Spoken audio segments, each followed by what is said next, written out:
Okay, good afternoon, everyone. I'm going to call the special meeting of Richmond City Council for Thursday, June 30th, 2022 to order. We just have the one item on the agenda, which is the referral response from staff on the proposed Metro Vancouver Regional Growth Strategy bylaw. And this special meeting had to be called because of a lack of clarity before, but now it's been clarified that we have to get a response in right away, one way or the other. Otherwise, on this item, we are taken to have agreed and acknowledged the updated growth strategy. So we have one individual who would like to delegate, so I'll have a motion to resolve in the committee of the whole to hear delegations on this item. All those in favor? Any opposed? That is carried. So it's Mr. Roderick Lewis. Did you wish to come forward? Now, as you're coming forward, and you know the procedure, we'll ask you to identify yourself. You'll be given 5 minutes. And given the fact that this is basically a continuation of the discussion before, I'll give you the 5 minutes, but I'm not going to have any questions of you, okay? So go ahead, you've got 5 minutes. My opinion, that's not appropriate, but you make the decisions because you're mayor. I think your council members have should have an opportunity to ask questions. You might want to pick up the mic like you did the last time. And you should explain the basis for your decision to not allow questions as well. Your 5 minutes is running. I'm Roderick Lewis, and I'm from the city of White Rock. I'm here today mainly to urge council members to use discretion and consider precisely what the advantages are versus the detriments of voting to not accept the Metro 2050 regional growth strategy. The existing regional growth strategy that's in force today, Metro 2040, is perfectly adequate. There has been no evidence and there has been no assertions from Metro Vancouver staff or any other staff in the region that if Metro Vancouver 2040 is left in place and not replaced with Metro 2050, that this would somehow be harmful or detrimental or intolerable to the region. The Metro 2050 consultation process is required under the Local Government Act, Section 434, to provide early and ongoing consultation opportunities for 5 separate groups. 2 of the most important are the citizenry of Metro Vancouver and K-12 school boards. During the first 2 years of the development of Metro 2050, there were no advertisements put in newspapers, there were no advertisements put on the internet or websites or social media notifying the public of the development of Metro 2050. If members of the public were not notified, they certainly cannot be said to have been consulted. So between the commencement of Metro 2050's development in April 2019 and July of 2021, no advertisements in newspapers, none on websites, none on social media.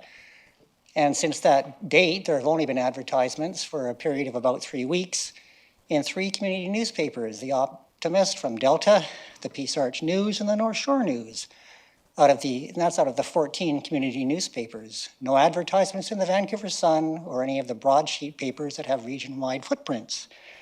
So as part of the basis for voting today to decline to accept Metro 2050 in its entirety, I urge council to simultaneously pass a motion that would be requesting Metro Vancouver extend the development period for Metro 2050 by at least 6 months, preferably 12, and during that time, embark upon a comprehensive consultation process with members of the public to allow for proper consultation and legislatively compliant consultation to occur. If this doesn't occur, it leaves this council, but not primarily this council, but Metro Vancouver mainly, wide open to legal action by way of a review under the Judicial Review Procedure Act to have the decision of Metro 2050 reversed.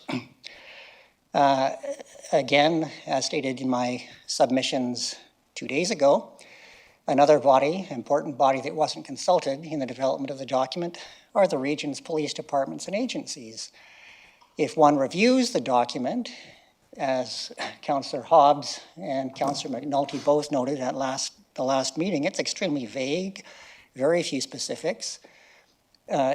Considering that the Local Government Act specifically requires that K-12 school boards must be consulted, and one looks in the document, there isn't a single word, let alone commentary or recommendations or policy objectives regarding K-12 schools. This should be a great concern to this council, especially recognizing that south of the Fraser, particularly Surrey, the two Langleys, and somewhat in North Delta, there are over 400 portable classrooms. This is evidence of growth not being managed properly. How do you deal with that? You put objectives into a growth strategy, but there's nothing to do with for K-12 schools, and there's nothing to do with police, crime prevention strategies, etc. Additionally, I would like to have council, as much as is feasible, consider what is the rush? Why is this being thrust upon council and then suddenly having to have an emergency meeting with less than 48 hours notice to ram this thing through as though it's an emergency? There is no emergency. There is no harm that's going to befall the region if it's not approved today. There would be only benefits if the consultation and development period for Metro 2050 was extended by 6 months to 12 months. Thank you. All right. Thank you very much. So I'll have a motion to rise and report. Moved and seconded. All those in favor, opposed, carried. I should advise, obviously, everybody in this room realizes that we have staff here. But for those who are on Zoom, we have some staff who are here, but we also have the General Manager of Regional Planning and Housing Services, Heather McNell, is here with us today. She's from Metro Vancouver. And again, if you've got any questions arising out of what Mr. Lewis has said or anything else for that matter, she'll be a very good resource for that. So first of all, let's go to staff. Mr. Erceg, did you want to make any further comments?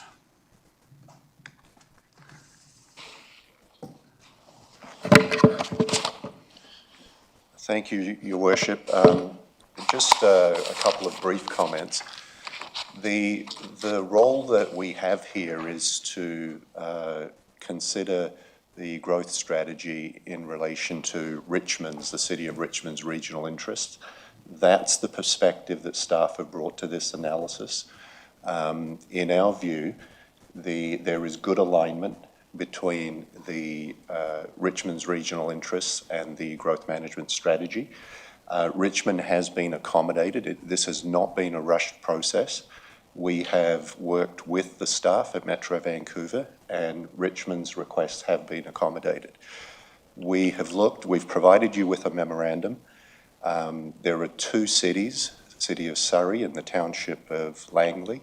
They have not accepted the plan, but I think for reasons that are not in Richmond's interest. Essentially, they're looking for less regional planning, and I don't believe that that is in the City of Richmond's interest, so I don't see a basis there for you to balk or not accept the plan. There have been some concerns raised around process, and certainly Ms. McNell is available to address that, but I would suggest to you that that is not your primary function here. If somebody has concerns around the public process, there are different avenues to deal with that, and I don't believe that it's appropriate to try to insert those issues into Richmond's consideration of whether you, as the Council of the City of Richmond, can accept the growth strategy. Okay, just before we go to Councillor Day, who has her hand up, could you or Ms. Nicolak, just in a few words, just describe briefly the kind of additions and changes that we were asking for in Richmond that you've said have been accommodated? Yes, Your Worship, I'll ask Ms. Nikolic to do that. Through your worship, the previous staff report dated November 2021 included maybe 10 pages of comments that were provided to Metro staff.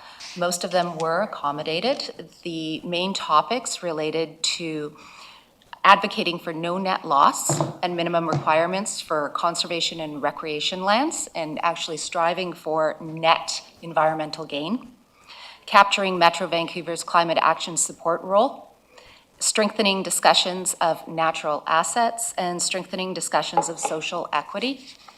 The primary item was discussion related to strengthening policy and program related to climate action, which Metro staff have identified for an early post-adoption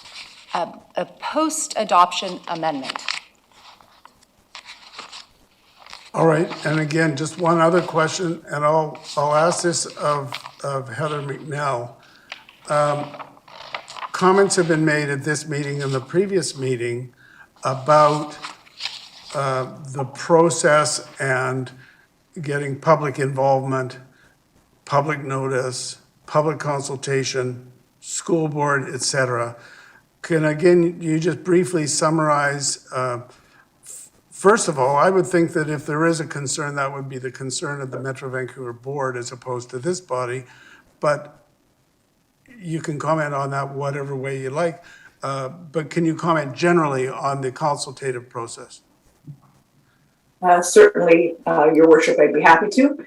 And thank you for the opportunity to answer any questions. We're happy to be here and to help this process along.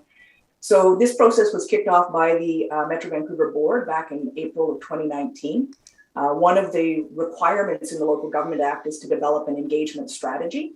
And this was done and was presented to our board of directors in July. And actually the board of directors asked us to expand public consultation as part of that document. And then the board adopted that engagement plan in October of 2019 with the addition of public information meetings, webinars, et cetera. So over the course of the development of Metro 2050, which is an update to the regional growth strategy, not a new regional growth strategy. So our engagement was scoped to that effect. But what we did is we started with a survey jointly with TransLink on Metro 2050 and Transport 2050. We had over 30,000 responses to that survey. We held a public webinar where we had over 300 attendees. We held 4 public dialogues across the region to hear from the public on the scope and what they wanted included in the regional growth strategy update. We struck working groups with experts and members of the public on 11 separate policy reviews to provide input on the scope and content of the update, as well as on the recommendations stemming from those reviews. We provided presentations upon requests to student groups, industry groups, and other organizations. The legislation requires that we strike an intergovernmental advisory committee, and that is comprised of planning directors from around the region, but also many different agencies. So TransLink, the port, public health authorities, post-secondary institutions. We struck a First Nations working group to provide input from local First Nations around the region. We had a 5-month comment period last year when we got some great comments from the City of Richmond, which you heard about already. But we did receive over 900 individual comments as part of that 5-month process. We made presentations to every member jurisdiction in the region, the Board of TransLink, and the Board of adjacent regional districts. And during that comment period, we had over 8,000 visits on our Metro 2050 website. We had 200 attendees at a fall public webinar. We received over 60 feedback forms from members of the public. It was a very robust public engagement process. We're very proud of it. And we think that we've really struck the balance well in terms of the membership's interests in the update to the regional growth strategy. And I'm happy to answer any question. Okay, thanks. And by the way, yeah, so we've got Councillor Day and Councillor McNulty so far. So raise your hands if you've got comments or questions.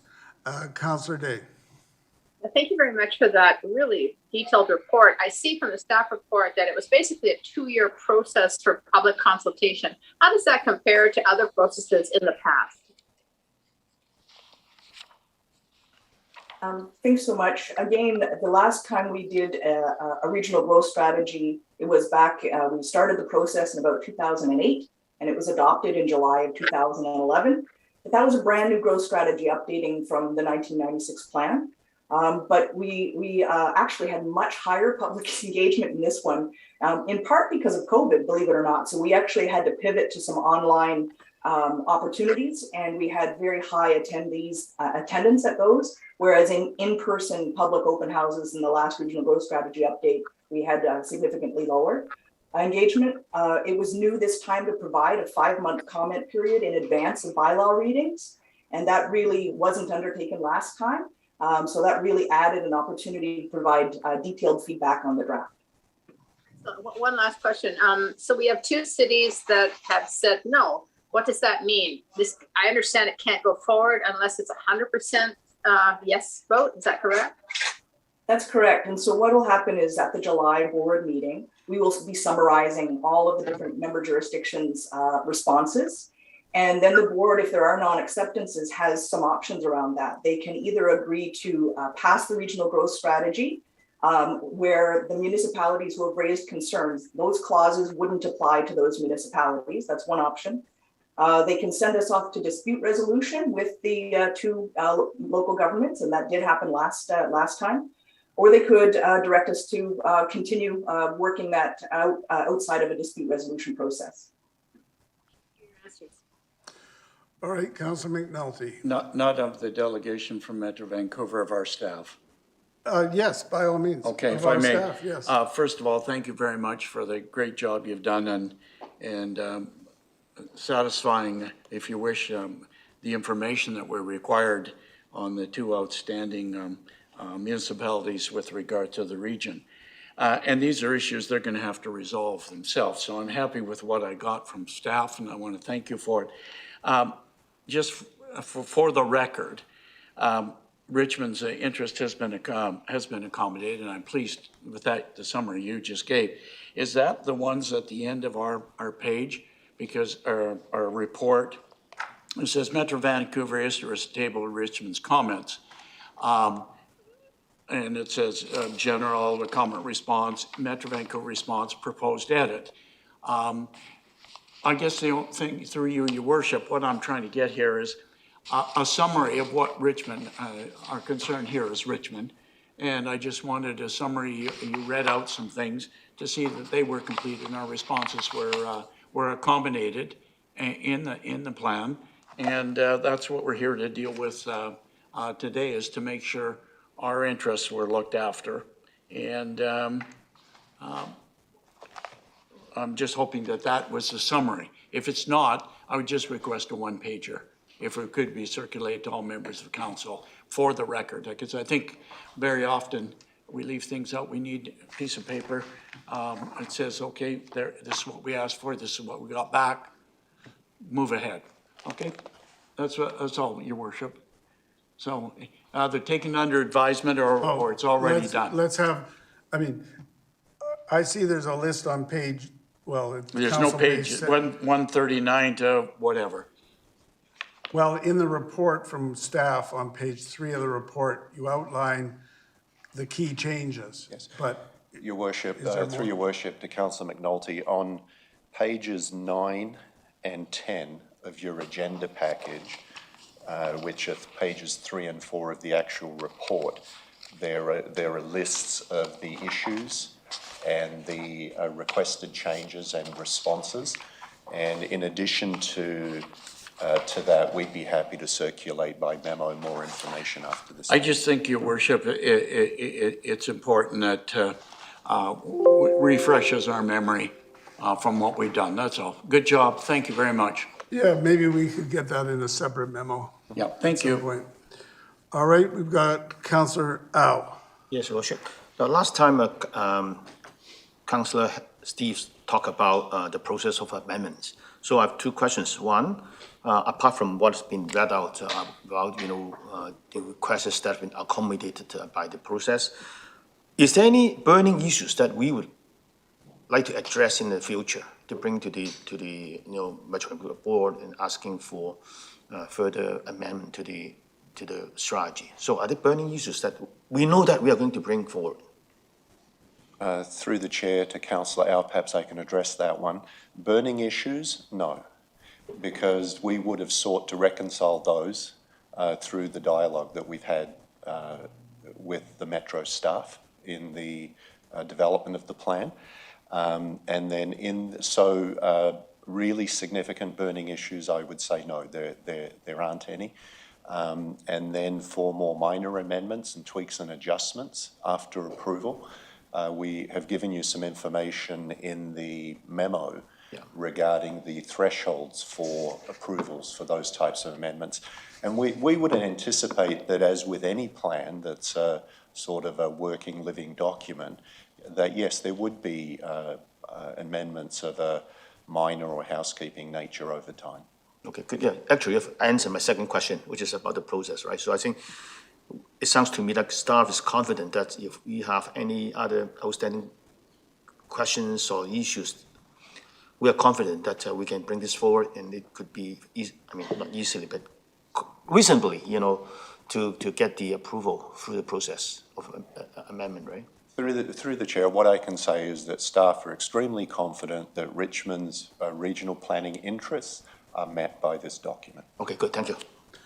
Councillor Hobbs. Oh, thanks, and through the chair.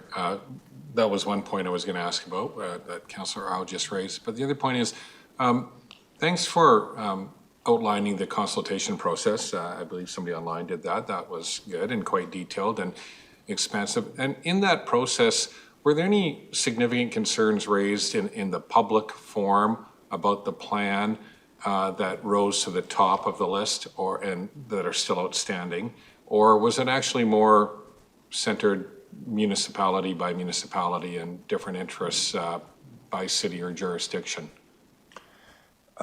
Through your worship to Councillor Hobbs, I think I would call on Ms McNell to perhaps address that, as Metro Vancouver staff were in control of and in charge of the consultation. Sure. Okay.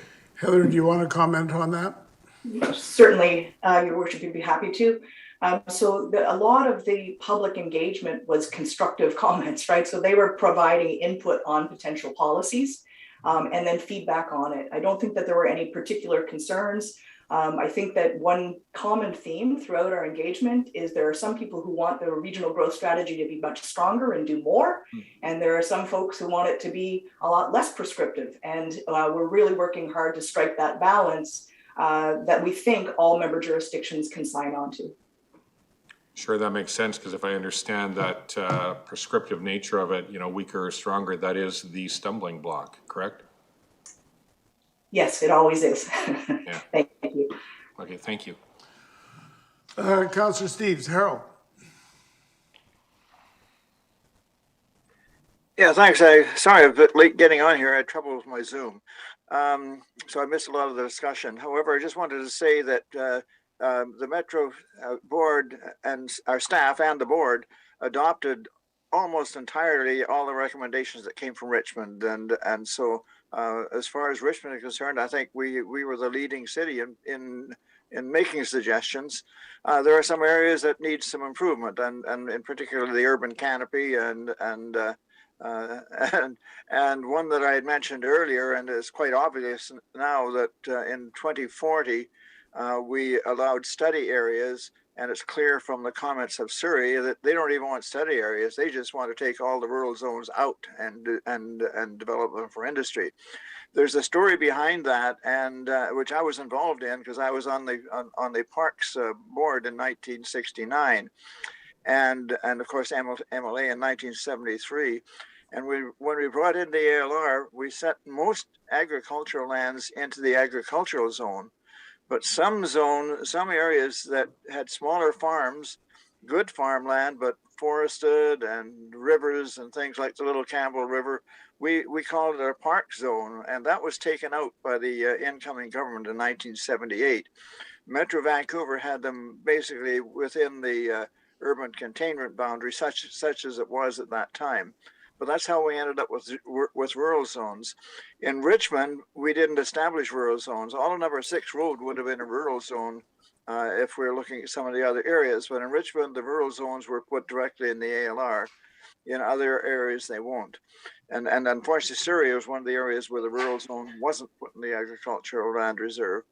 And so if you saw there, looked at their comments, I was quite shocked to see that it wasn't just little Campbell River that they want out. They want everything that's rural. And Metro Vancouver's comments at the time when we brought in the ALR, basically the province sent Metro Vancouver the maps of areas that we wanted in the ALR and the areas that we were looking at as parks and rural, and there was the original Land Commission Act was setting aside industrial land as well, and because we all knew that industrial land was going to be threatened too. That also was taken out in 1978, but the planners at Metro Vancouver at that time called the ALR and combination of ALR and GVRD plans. They called it Cities in a Sea of Green, and Surrey clearly has the intent of removing the green. And my comments earlier on the at Metro, one of the big flaws we have, there's some 4,000 acres of trees that don't have the protections we have in Richmond. The Metro plan says we'll work to protect the urban canopy. In Richmond, we say we require a 2-for-1 tree replacement, which is quite different. However, I think it's important to support Metro 2050, and Heather has pointed out to me and others that if you look at the report that staff gave us, once it's adopted, I think it's option 3 or something rather, amendments, that we can amend the plan to strengthen it. But at the present plan, it requires 100% support to adopt it. It looks like it's not going to be adopted anyway, but we should be on the side of those that want to prevent it from being adopted so they can take more land for development. So I would urge council to support sending it ahead. And then the future councillors, I would hope that we'll send Heather a lot of amendments to make some changes to strengthen it. The only way we can strengthen it, it may be the only way we're going to strengthen it is to strengthen Metro 2040 if 2050 doesn't pass. But the only way to strengthen it will be to send in amendments later, which only require 50% plus 1. All right, I don't have any other speakers listed yet.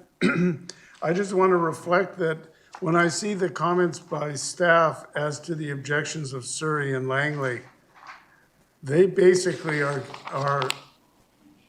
they're commenting on basic autonomy issues. And particularly Surrey, I would think, they don't want others telling them how to run their city. And we certainly saw this in the Campbell Heights situation. So may I have, the motion would be as proposed at our council meeting, that the proposed Metro Vancouver Regional Growth Strategy Bylaw 1339 2022 Metro 2050 be accepted. Secondly, that the Metro Vancouver Board be advised of the City of Richmond's position on the regional growth strategy. So moved. So that's moved and seconded. Any further discussions on that? All right, I will call the questions. All those in favor? Anybody opposed? All right, so that is carried. And I'll ask someone to move adjournment. We're now adjourned. I just want to thank everybody for coming together on short notice. You saw the explanation that we thought we had a few more weeks and turned out to be only a day or so, and so we had to have this meeting. So thanks for everybody for coming forward. And thanks to staff for all your work.